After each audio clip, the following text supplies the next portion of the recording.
नमस्कार, मैं हूं गार्गी और आपका स्वागत है जेबीटी टॉप 25 खबरों में। मुफ्त की रेवड़ी मामले में दिल्ली के मुख्यमंत्री अरविंद केजरीवाल पर पलटवार करते हुए वित्त मंत्री निर्मला सीतारमण ने कहा है कि वो लोगों को मुफ्त में सौगात दिए जाने की चर्चा को गलत मोड़ दे रहे हैं। उन्होंने कहा है कि आप नेता शिक्षा और स्वास्थ्य को इस मामले में शामिल कर लोगों के मन में डर पैदा करने की एक कोशिश कर रहे हैं। बिहार में जब से एनडीए और जेडीयू का महागठबंधन टूटा है, उसके बाद से लगातार ये कयास लगाए जा रहे हैं कि 2024 में विपक्ष की ओर से नीतीश कुमार को पीएम पद का उम्मीदवार बनाया जा सकता है। इस बात को झटका देते हुए तृणमूल कांग्रेस के नेता की तरफ से ये कहा गया है कि बंगाल की सीएम ममता बनर्जी भी विपक्ष की तरह से पीएम पद की दावेदार हो सकती हैं। निर्वाचन आयोग ने उद्धव ठाकरे के नेतृत्व वाले शिवसेना के धड़े को पार्टी के चुनाव चिन्ह पर अपने दावे के समर्थन में दस्तावेज जमा करने के लिए 15 दिन का समय दिया है। सूत्रों के मुताबिक निर्वाचन आयोग ने पिछले महीने उद्धव ठाकरे के नेतृत्व वाले धड़े और महाराष्ट्र के मुख्यमंत्री एकनाथ शिंदे के नेतृत्व वाले बागी विधायकों के समूह को शिवसेना के चुनाव चिन्ह पर अपने दावे के समर्थन में दस्तावेज जमा करने के लिए 8 अगस्त तक की मोहलत दी थी।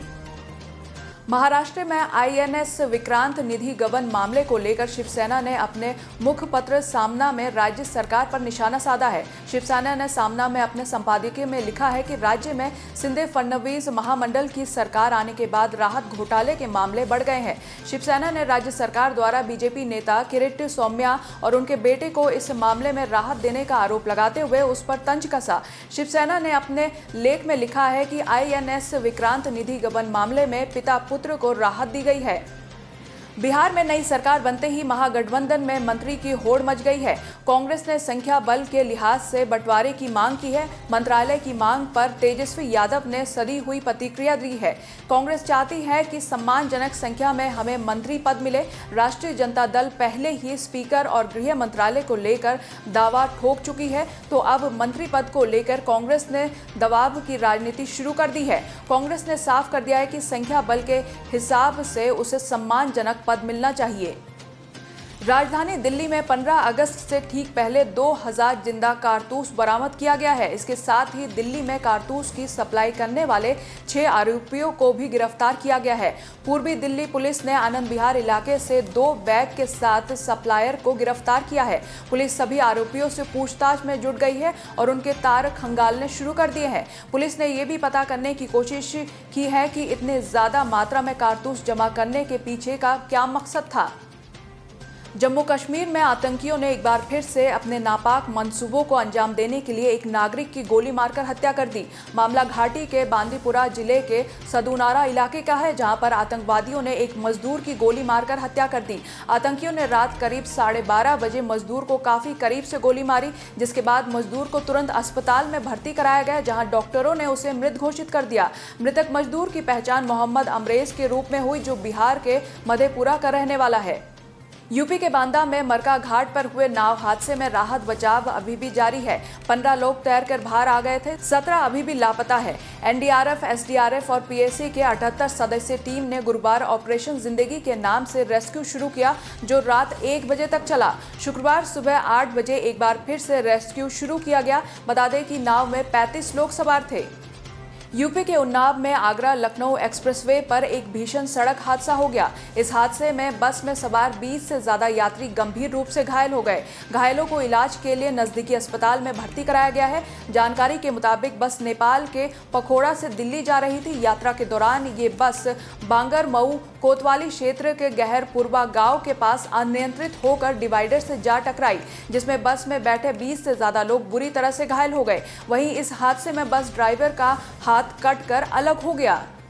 गुजरात के जामनगर खंबालिया हाईवे पर सिक्का पाटिया के पास होटल एलेंटो में आग लग गई। आग इतनी भयावह थी कि कुछ ही देर में ये पूरे होटल में फैल गई। हादसे के दौरान 27 लोगों के यहां फंसे होने की सूचना है। हालांकि 2 घंटे की कड़ी मशक्कत के बाद रेस्क्यू टीम ने अंदर फंसे हुए लोगों को सुरक्षित बाहर निकाल लिया।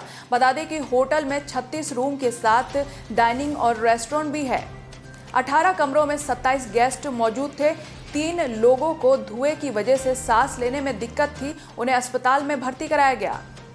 सुप्रीम कोर्ट ने नोएडा के सुपरटेक ट्विन टावर को गिराने की इजाजत दे दी है। 28 अगस्त को ट्विन टावर गिराया जाएगा।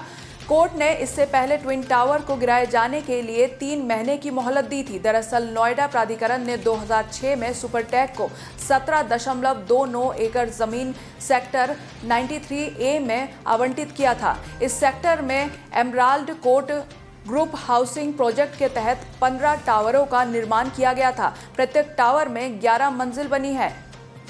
एयर इंडिया ने ये जानकारी दी है कि वो अलग अलग रूट्स पर 24 एक्स्ट्रा फ्लाइट्स के संचालन करने जा रही है। ये नई फ्लाइट्स 20 अगस्त 2022 से शुरू हो जाएगा। इससे यात्रियों को फ्लाइट्स में सीट मिलने की संभावना बढ़ जाएगी। बता दें कि इन फ्लाइट्स का संचालन प्रमुख शहरों के बीच जैसे मुंबई से चेन्नई, मुंबई से हैदराबाद, मुंबई से बेंगलुरु, अहमदाबाद से पुणे आदि कई रूट्स पर किया जाएगा।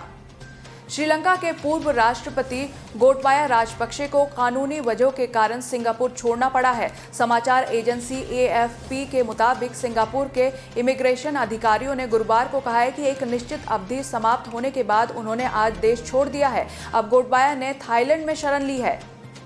उज्बेकिस्तान में पीएम मोदी और पाकिस्तान के प्रधानमंत्री शहबाज शरीफ की अगले महीने मुलाकात हो सकती है। सूत्रों के मुताबिक SCO शिखर सम्मेलन की बैठक में ये मुलाकात संभव है। उज्बेकिस्तान के समरकंद में SCO यानी संघाई कॉरपोरेशन ऑर्गेनाइजेशन के शिखर बैठक 15-16 सितंबर को होनी है।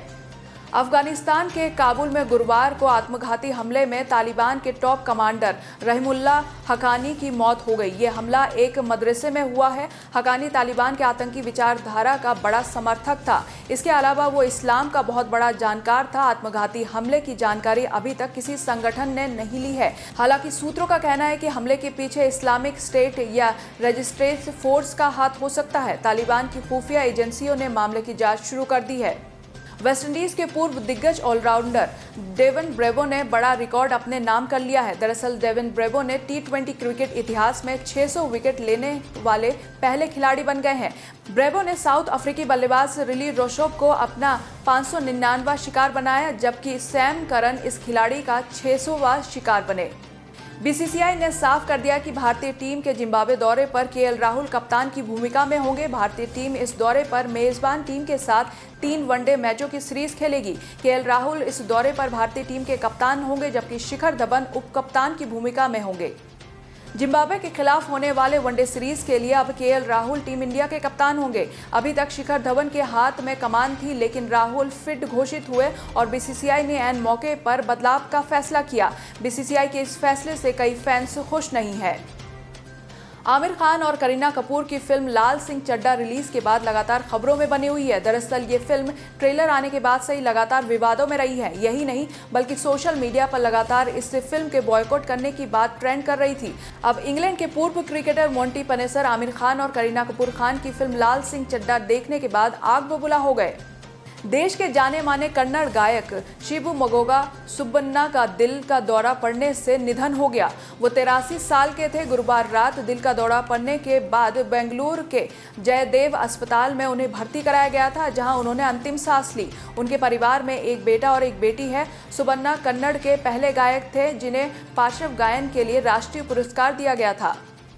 कॉमेडी के बादशाह कहे जाने वाले राजू श्रीवास्तव की हेल्थ को लेकर एक बड़ी अपडेट सामने आई है। 10 अगस्त को राजू श्रीवास्तव को दिल का दौरा पड़ा था, जिसके बाद उन्हें फौरन दिल्ली के एम्स में एडमिट कराया गया। 24 घंटे बाद भी राजू श्रीवास्तव की कंडीशन क्रिटिकल बनी हुई है। आमिर खान की लाल सिंह चड्ढा और अक्षय कुमार की रक्षाबंधन गुरुवार को थिएटर्स में रिलीज हो गई। सोशल मीडिया पर दोनों फिल्मों की अच्छाई बुराई को लेकर फैंस पिछले कुछ दिनों से काफी मेहनत कर रहे थे। अब दोनों के पहले दिन का कलेक्शन सामने आ गया है। इस साल बॉलीवुड फिल्मों के हिसाब से तो इनकी कमाई ठीक ठाक है, मगर उम्मीद से कम। अक्षय और भूमि पेडनेकर की अभिनय से सजी इस फिल्म में दहेज की कुप्रथा को दिखाने की एक कोशिश की गई। अक्षय काफी दिनों से सामाजिक फिल्मों में काम कर रहे हैं, जैसे टॉयलेट एक प्रेम कथा, पैडमैन, मिशन मंगल, OMG गोल्ड, और ये फिल्म जो उन्होंने खुद बतौर निर्माता बनाया है वो भी एक कोशिश है समाज के कड़वे सच को हल्के फुल्के अंदाज में दिखाने का।